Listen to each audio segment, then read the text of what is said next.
కామన్‌గా ఐడియా ఉంది కదా! ఇప్పుడు ఒక గ్యాంగ్‌లా తాగేటోళ్ళు ఎవరైనా కక్కిండ్రనుకో, ఎవరికి శిక్ష? తాగనోడికి. వాడే కదా క్లీన్ చేసేది. అట్లనే ఉంది ఒక సిచ్యువేషన్. మీకు సెర్బియా తెలుసు కదా, అంటే ఒకప్పుడు యుగోస్లేవియా అంటుండే. అక్కడి నుంచి అంటే కొన్ని వేల కిలోమీటర్ల నుంచేలి ఇక్కడికి వచ్చి ఇక్కడ ఒక వ్యక్తి క్లీన్ చేస్తున్నాడు అనమాట. ఈయన 7 days ఛాలెంజ్ తీసుకున్నాడు.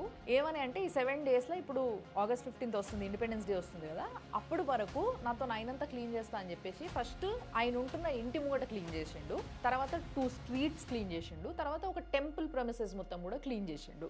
ఇట్లా రోజు ఒక స్ట్రీట్ అయినా క్లీన్ చేస్తా అని చెప్పేసి తనకు తను ఈ ఛాలెంజ్ తీసుకున్నాడు అనమాట.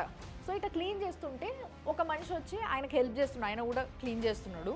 ఇక ఇంకొంతమంది అయితే వీడియోలు తీస్తున్నారు, ఫోటోలు తీస్తున్నారు, అవి అప్లోడ్ చేసుకుంటున్నారు, ఈ పనులు ఉన్నారు. కానీ ఇంకొంతమంది ఉంటారు, వీళ్ళు అక్కడ ఎక్కడ ఉండరు కానీ కింద కమెంట్ బాక్స్లో కనిపిస్తుంటారు అన్నట్టు.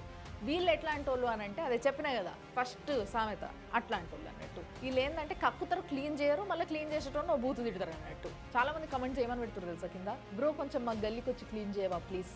ఇట్లా ఇన్స్పైర్ అవ్వడం ఏం లేదు. ఇంకొంతమంది ఉన్నారు, వీళ్ళైతే అసలు నీకేమొస్తుంది, నువ్వు క్లీన్ చేస్తున్నావు కానీ ఏం ఆశిస్తున్నావు నువ్వు, ఇగో ఇట్లా ఓ వ్యూవర్షిప్ ఆశిస్తున్నావా, ఓకే ఓకే అని కొంతమంది. అరే ఇట్లాంటి వాళ్ళకి సపోర్ట్ చేసేది ఉంటే చెయ్యాలి, లేదంటే కామ్గా కూర్చోవాలి.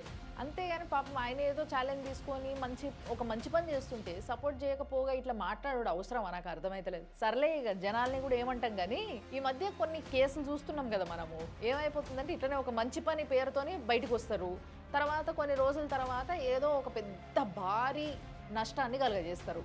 సో అట్లా ఏమన్నా రెక్కి నిర్వహిస్తుండో, గూఢాచార్యం చేస్తుండో అనే డౌట్లు కొంతమందికి ఉండొచ్చు. అంత డౌట్లు ఉంటే ఒక కన్నేసి పెట్టాలి తప్పితే మంచి పని చేస్తుంటే ఆ మంచి పనిని కూడా ఇట్లా మీరు విమర్శించడం అనేది కరెక్ట్ కాదు కదా.